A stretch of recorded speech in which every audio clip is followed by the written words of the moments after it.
Los grandes pensadores y Dios.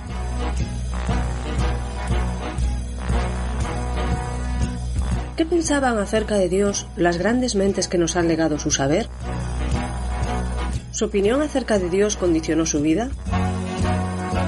Los grandes pensadores y Dios es una serie de entrevistas con el profesor Javier Álvarez Ballesteros, doctor en filosofía, catedrático de bachillerato y profesor en la Facultad de Teología Evangélica.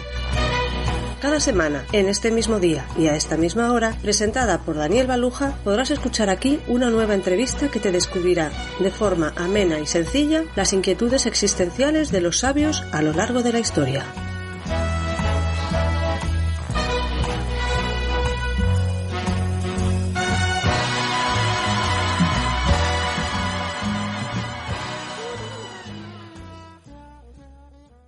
Bienvenido, Javier, a esta aventura que hemos emprendido con tu valiosísima ayuda de conocer aspectos importantes de las mentes más influyentes de la historia. Continuamos hoy con otro de los grandes sabios de la Grecia clásica. Javier, ¿quién fue Sócrates? Sócrates es un filósofo griego, para algunos realmente el primer filósofo griego, uno de los 7 sabios de Grecia también, y bueno, pues todo un personaje en el campo también de la filosofía moral, del pensamiento en general. ¿Podemos decir que Sócrates fue un gran pensador? Sin lugar a dudas. Estas listas que hay de los sabios de Grecia pues varían. Se habla de 7 sabios, pero en unas listas aparecen unos sabios, en otras aparecen otros. Pero una característica curiosa es que en todas las listas sí aparece la persona de Sócrates. Para los propios griegos, pues Sócrates fue un personaje excepcional. Con él se inicia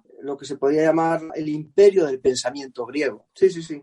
Vive en una época donde Atenas ha sido derrotada militarmente por los espartanos y, digamos, desde ese punto de vista, desde el punto de vista militar, pues la trayectoria ateniense va a ser ya corta. Sin embargo, se les va a abrir un horizonte nuevo, que es el horizonte del pensamiento, pues originariamente con Sócrates y después con su discípulo Platón y Aristóteles, fundamentalmente. ¿Hay alguna razón que tú conozcas que esté recogida en los libros de historia por la cual se desarrolló tanto el pensamiento en esa época? Hay un cambio importante en la forma de vida de los atenienses. En la época arcaica, la forma predominante de gobierno había sido la aristocracia. Si el gobierno Aristoi significa de los mejores, el gobierno de unos pocos que se consideran a sí mismos pues especiales, excepcionales, pues por sus méritos militares o por su dinero, por la familia de la que proceden. Y entonces en este tiempo se va a producir el nacimiento de una forma política nueva que es la democracia, ni más ni menos, la democracia de Atenas. Y yo creo que estas circunstancias favorecieron el desarrollo de la filosofía socrática y del pensamiento de una manera diferente a cómo se había elaborado el pensamiento griego hasta ese momento. ¿Cómo pudo tener Sócrates tanta influencia como para figurar en esa lista de los 7 mejores, incluso en distintas listas, si Sócrates no escribió nada? Quizá la respuesta pueda chocar un poco, llamar la atención. Pues porque era un incordión, porque era una persona molesta. Y yo creo que por esto ha pasado a la posterioridad. Incluso él mismo se define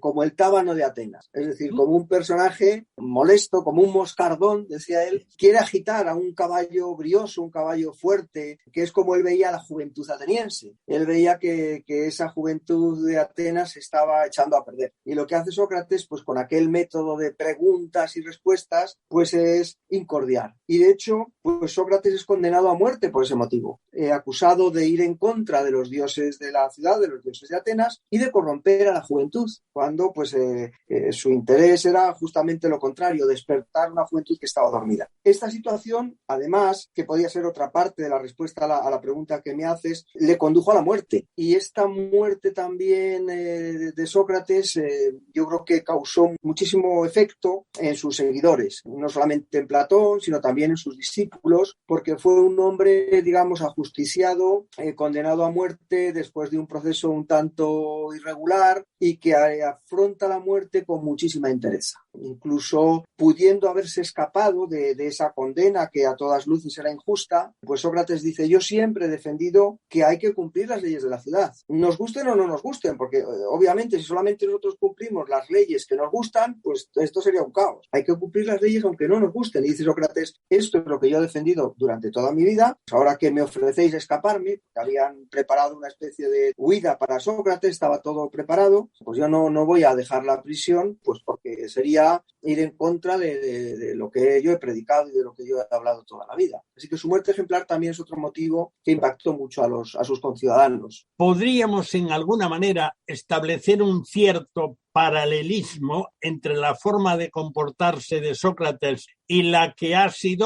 recibido la oposición siempre de los profetas del Antiguo Testamento y de los evangelistas del Nuevo, que a pesar de querer lo bueno para los que escuchaban, recibieron oposición? ¿Podría establecerse un cierto paralelismo? Pues sí, yo creo que las personas que son honestas consigo mismas, comprometidas con la verdad, con la justicia y que además tienen la valentía de decir las cosas claras, pues normalmente ni fueron a lo largo de la historia, ni son, ni serán bien recibidos pues por el resto de los ciudadanos, que a veces nos gusta vivir de una forma más cómoda, y efectivamente se puede trazar ese paralelismo con los profetas del Antiguo Testamento, incluso con el propio Jesús de Nazaret. O sea, al final pues Jesús se gana enemistades y es también condenado injustamente a la muerte. Podríamos tener así en un tiempo breve una especie de resumen, de panorámica de cómo fue la época en la que vivió Sócrates. Bueno, pues intento esbozarlo de la manera más rápida. La característica más importante esta que citábamos hace un momentito, el surgimiento de la democracia ateniense. Va a ser la época de, digamos, el esplendor de la cultura griega clásica. Es el siglo de Pericles. Es un momento en el que todas las artes, la arquitectura especialmente, pero también la poesía, también la tragedia griega, todo esto se está produciendo en este momento. Y hay el surgimiento también de una nueva, digamos, casta en el mundo de la sociedad griega, que van a ser los educadores del pueblo griego. Estos van a ser los sofistas. Los sofistas eran personajes que lo que hacían era preparar a las personas para, digamos, el combate o la lucha dialéctica, la lucha política, y el interés de estos sofistas fundamentalmente era, digamos, el convencer, el poder triunfar en las disputas públicas. Entonces, la característica más resaltable de los sofistas es que no les interesaba la verdad. Lo que les interesaba era convencer, ganar en el debate público, aunque tuviesen que retorcer los argumentos, salir siempre victoriosos en la arena pública. Estos sofistas, pues quizá los más destacables puedan ser Protágoras. Protágoras decía: el hombre es la medida de todas las cosas, de las que son, en tanto que son, y de las que no son. O sea, el ser humano era el referente de la verdad. Toda la verdad es relativa al ser. Y Gorgias, que directamente, fíjate que, digamos que contundente es, Gorgias decía: la verdad no existe. Estos sofistas negaban la verdad. Incluso da un segundo paso y dice: aunque existiese la verdad, no la podríamos conocer. Y si llegáramos a conocer la verdad, yo qué sé, por una especie de inspiración divina, mágica o algo así extraordinario, no la podríamos comunicar. Pero el punto de partida es que no hay una verdad. Y como no hay una verdad, ¿cómo hacemos para convivir en este sistema que se está inaugurando en esta época, en este sistema democrático? Pues claro, las verdades morales, las verdades que rigen la convivencia de los seres humanos, se tienen que establecer por convenio, porque no hay unas verdades morales absolutas. Esto se se conoce como convencionalismo. Y este es un poco el contexto resumido, muy brevemente, de cómo podía ser la época en la que vive Sócrates. En cierta manera, era una época de relativismo moral, del todo vale. Lo que valía era lo que decían los que podían mandar. Una ausencia de principios esenciales que limitaran todo lo demás. Sí, este es el pensamiento que subyace a este grupo, digamos, de maestros de la palabra o maestros de la mentira, porque no sé exactamente qué les encaja mejor. O sea, no son personas que viven la superficialidad, digamos, de lo externo. Pero claro, junto con estos personajes, y ahí está, yo creo, la importancia del autor que vemos hoy. Destaca y brilla con luz propia un hombre que va a decir, mire, no todo es relativo. Existen verdades que son verdades morales de carácter absoluto. Es decir, los sofistas pensaban, mire, ¿qué es lo verdadero? Pues lo verdadero es lo que aquí, en este momento, en esta época de la historia, en esta ciudad, se considera que es verdadero y que es justo. Pero en otros tiempos, otras cosas son verdad y en otros lugares, pues están bien unas cosas y en unos sitios, pues está bien pegar a las mujeres y en otros lugares, pues eso parece que está mal. Y Sócrates dice, no, las cosas que están mal aquí y en China, ahora y siempre. Castigar a una persona inocente. Si está mal hacerlo en la España del año 2022, también estaba mal hacerlo en la India del año 300 antes de Cristo. Si la verdad moral, lo que es justo, lo que es bueno, eso no varía con el tiempo ni con el espacio, con el lugar donde uno esté. O sea que en este caso Sócrates iba en contra de los sofistas. Efectivamente, por eso se gana tantos enemigos. Es decir, cuando Sócrates hace su defensa, que claro, como comentabas al principio de este programa, Sócrates no escribió nada, entonces no sabemos exactamente qué es lo que dijo. Pero Platón escribe una obra que se llama Apología de Sócrates, donde intenta reconstruir cómo fue la defensa que Sócrates hizo en ese proceso en el cual pues le condenaron a muerte. Y ahí se ve claramente cómo Sócrates dice quiénes le han acusado. Y dice, bueno, cita unos acusadores recientes, pero dice, los que son acusadores más antiguos, que siempre han estado, digamos, detrás mía, pues son estos sofistas que han estado pues diciendo cosas acerca de mí, que son estas cosas de las que estamos hablando. Hay que corrompa a la juventud.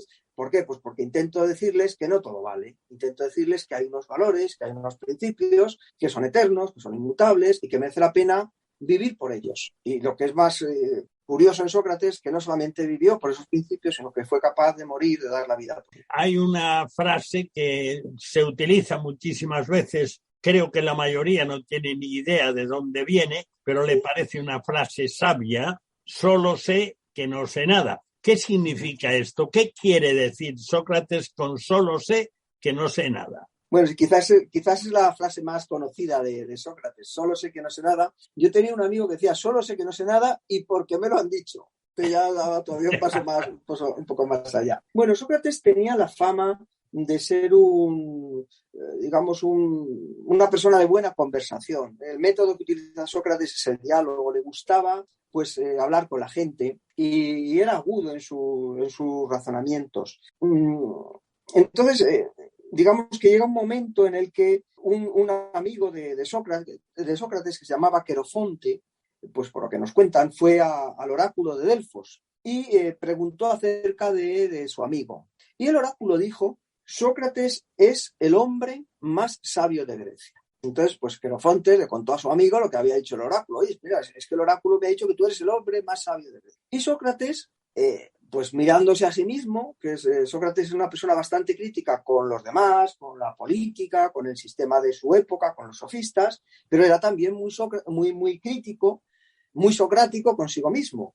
Y hasta el punto que decía que una vida sin examen no es vida. Entonces Sócrates, cuando se examina a sí mismo, dice, oiga, pues si es que no encuentro en mí ningún valor, ninguna cosa que me haga excepcional sobre los demás. Claro, si el dios, que era Apolo, que es el dios de Delfos, dice que soy el hombre más sabio de Grecia, pues no se puede equivocar.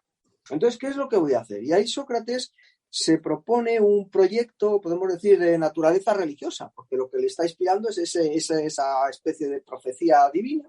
Lo que hace es ir a cuestionar, ir a hablar con estas personas que pasaban por ser los hombres más sabios que había en ese momento. ¿Quiénes eran los sabios? Pues podemos decir que eran, por un lado, los aristócratas, los poetas que eran los que habían educado hasta ese momento, antes de los sofistas, los que habían educado a los griegos. Y claro, se da cuenta que los poetas hacían composiciones muy bonitas, muy bellas, Entonces Sócrates les empieza a preguntar, oye, y tú que escribes estas cosas tan hermosas, que eres un experto en la belleza, ¿me podrías definir qué es la belleza?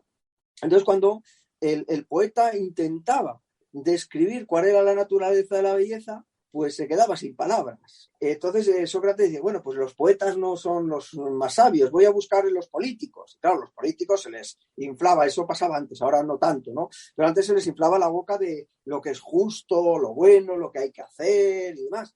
Entonces Sócrates va a los políticos y les pregunta, oye, vosotros que habláis tanto de la justicia y del bien y del mal, ¿podríais aclararme qué es esto de la justicia? Entonces ahí por las traducciones o por las transmisiones que tenemos de los diálogos o de los encuentros de Sócrates con estos personajes, pues los políticos empiezan a dar definiciones y Sócrates va preguntando, indagando en esas definiciones y al final lo que hay ahí es polvo y paja. Es decir, que los políticos que se les llenaba tanto la boca de las justicias y las verdades, pues al final no saben ni qué es la justicia ni qué es la verdad. Y así, pues, distintos personajes importantes, los soldados, acerca del valor, etc. Y entonces, Sócrates llega a la conclusión esta, que es, yo solo sé que no sé nada, pero la frase completa es, solo sé que no sé nada, pero todavía sé más que la generalidad o que la mayoría de los hombres que ni siquiera saben eso. Es decir, que Sócrates descubre que él no sabe nada, pero es consciente de la limitación de su saber. Cosa que otros, pues estos sofistas o estos políticos, estos poetas de aquel momento, pues no tenían ese solo sé que no sé nada. Ellos sabían mucho, por lo menos aparentemente. O sea, que ni siquiera sabían que no sabían. Eso es, ni siquiera saben que no saben. ¿Aportó algo trascendental a la forma de enseñar Sócrates? Pues sí, utilizó un método muy curioso, que es el método, él lo llamaba mayéutica. Mayéutica es el arte que tenían las comadronas, las parteras, las que ayudaban a dar a luz a las mujeres en cinta. Y de hecho la madre de Sócrates había sido una comadrona. Entonces Sócrates dice que él tenía el mismo oficio que su madre, lo que pasa es que en lugar de dar a luz bebés, niños y niñas, daba a luz ideas, esos pensamientos, esa verdad que el ser humano ya la tiene dentro, esta verdad que hemos dicho antes, pues que tiene un carácter eterno, un carácter absoluto. Pues Sócrates dice que utilizando este método, la mayéutica, ayudaba a que esa verdad saliera a la luz. Y el método consistía ni más ni menos que en hacer preguntas. Era un método que ayudaba a la persona, iba dirigiendo a la persona a que encontrase la verdad. Y como hemos visto hace un momentito, los políticos, los poetas, a veces los generales, ignoraban qué es la justicia, qué es la verdad.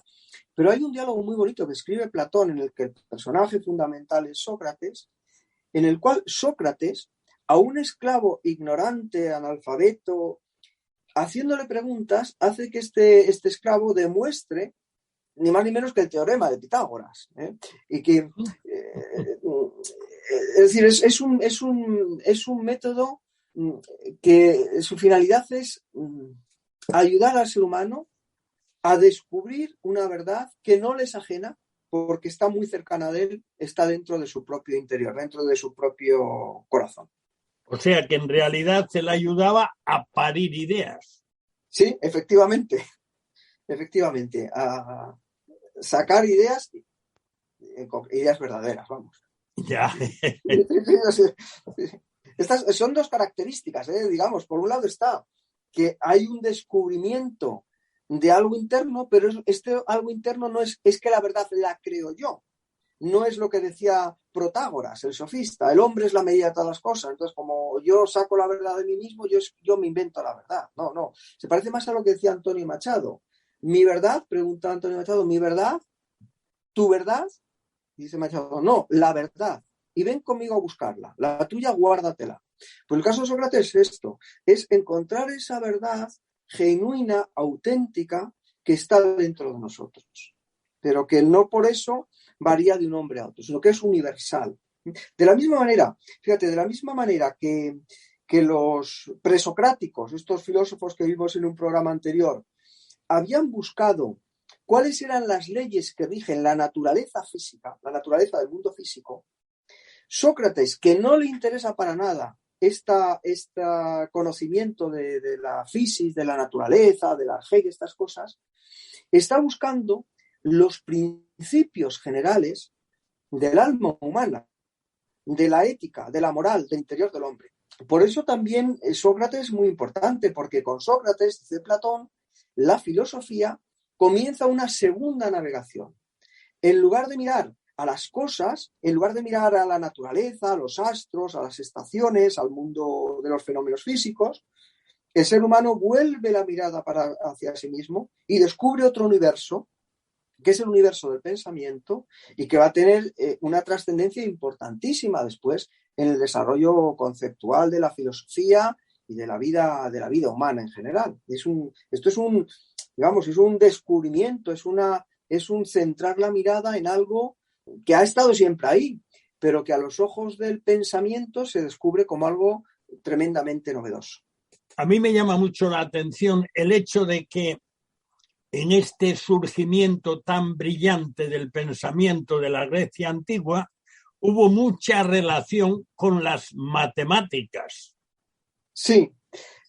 Sócrates exactamente no es un pensador, digamos, matemático, por esto que comentaba hace un momentito. Es un pensador que dirige su mirada más bien a las cuestiones que tienen que ver con lo bueno, con lo malo, con lo justo, con lo injusto. Y es cierto que otros pensadores anteriores a él, yo citaría ahí, por ejemplo, a Pitágoras, pero también posteriores a él, su propio discípulo Platón, fundador de una escuela que se llamaba la Academia Platónica, pone en el frontispicio de la Academia, en la entrada, ponía un lema que era: nadie entra aquí que no sepa geometría. ¿Por qué? Porque Platón pensaba que el pensamiento abstracto comienza precisamente con las matemáticas. Pero Sócrates no destaca, a excepción de este ejemplo que hemos puesto hace un momentito, de cómo ayuda a este esclavo a demostrar un teorema matemático, no destaca precisamente por esa racionalidad matemática. O sea, que abrió un camino nuevo. Efectivamente. Es el camino, lo que llama Platón segunda navegación. Es el intento de ver al hombre, de buscar las leyes también que explican al ser humano. Esas leyes que son morales y son tan invariables como las leyes de la física y que tiene consecuencias transgredirlas. O sea, de la misma manera que si uno transgrede, yo qué sé, la ley de la gravedad, bueno, pues la ley de la gravedad no existe, voy a tirarme desde un quinto piso que no pasa nada, pues te matas. El transgredir las leyes morales también tiene consecuencias y el cumplirlas efectivamente también las tiene. Este descubrimiento de que hay una estructura de valores, que hay una estructura ética esencial, que hay una estructura ética fundamental, es una aportación socrática importantísima. Y también el empeño, esto nos dice Aristóteles hablando de Sócrates, el empeño de definir estas cuestiones de una forma precisa. Porque muchas veces yo creo que hablamos de la justicia, de la bondad, del bien, del mal, sin definir estos conceptos de una forma rigurosa, y Sócrates se empeña en hacerlo. San Agustín decía, Agustín de Hipona, hablando de estas cuestiones, de estos conceptos que utilizamos todos los días y que damos por sentado que sabemos lo que son, San Agustín decía: mira, si no me lo preguntan, lo sé. O sea, si a mí no me preguntan lo que es la justicia o lo que es la verdad, pues yo lo sé. Ahora, si me lo preguntan, si lo tengo ya que definir, decía San Agustín, dice, entonces ya no lo sé. Entonces, este empeño de buscar una definición rigurosa de los términos para poder entendernos, para poder aclararnos en el fondo de lo que estamos hablando, es también una aportación valiosísima de Sócrates. ¿Será por eso que algunos de los grandes teólogos de la antigüedad, los llamados padres de la Iglesia, lo valoraron muy positivamente? ¿Será por eso? Pues yo creo que sí. A lo largo de este programa yo creo que hemos ido viendo algunos puntos de contacto que podía tener Sócrates pues con el cristianismo, salvando también las diferencias. ¿Sabes? El cristianismo es una religión, es una forma, religión, entre comillas, si queréis, es una forma de relación del hombre con Dios. O sea, la finalidad no es explicar el mundo, la naturaleza o la moral, no es dar una explicación, es provocar un reencuentro, el reencuentro del hombre con Dios. Y Sócrates elabora una filosofía, o sea que son ámbitos diferentes. Sin embargo, pues había muchos puntos en común. Sócrates no escribe nada, Sócrates se entrega su vida a la búsqueda de la verdad, a la búsqueda de la justicia, muere por ello. No escribe igual que Jesús de Nazaret, no escribe nada. Bueno, Jesús sí escribió algo, sabemos que escribió, pero con el dedo y en la arena. Y Sócrates, pues no sabemos exactamente qué es lo que dijo, lo cual es un problema. Conocemos a estos personajes por el impacto tan grande. Tú me preguntabas al principio del programa que por qué, pues por el impacto tan grande que estas personas ejercieron en sus seguidores. Y fíjate, tengo un texto de Justino Mártir que te quiero leer. Justino era uno de los padres griegos del siglo II y fue un pensador, fue un filósofo también, pero además un buen cristiano, un cristiano que se le conoce como Justino Mártir, pues porque dio la vida, también su vida por su fe. Y dice así: y los que antes de Cristo intentaron conforme a las fuerzas humanas, esto es muy importante. Es decir, Sócrates nació en el año 470 y muere en el 399 antes de Cristo, con una diferencia de tiempo, como se ve, muy grande, ¿no? Los que antes de Cristo intentaron, conforme a sus fuerzas humanas, investigar y demostrar las cosas por la razón, fueron llevados a los tribunales como impíos y amigos de novedades. Y el que más empeño puso en ello, Sócrates, fue acusado de los mismos crímenes que nosotros, pues decían que introducía nuevos demonios y que no reconocía a los que la ciudad tenía por dioses.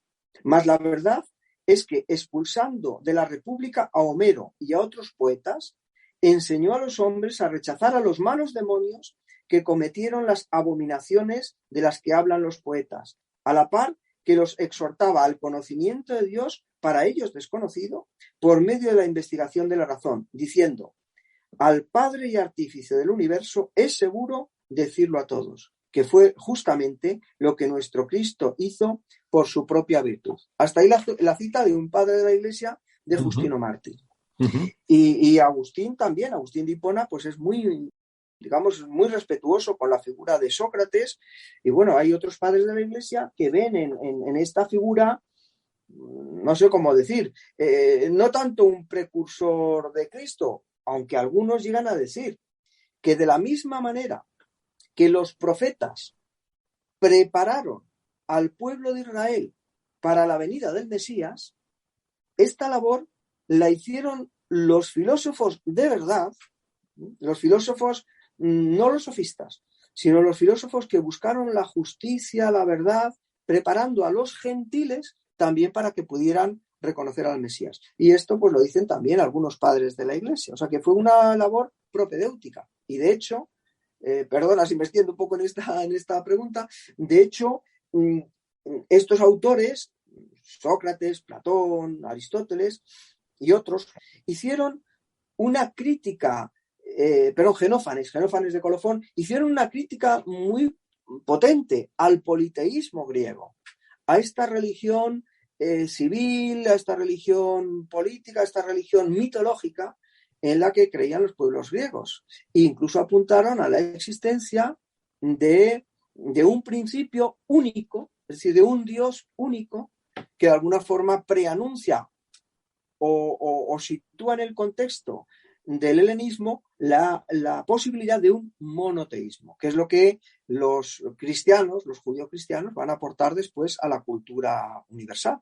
Muchas gracias, Javier, por esta aproximación a otro gran pensador. Muchas gracias. Los grandes pensadores y Dios se despide hasta la próxima semana, el mismo día y a la misma hora, cuando podrás escuchar aquí una nueva e interesante entrevista con Javier Álvarez Ballesteros, que nos acercará una vez más a las biografías íntimas de figuras destacadas de la historia.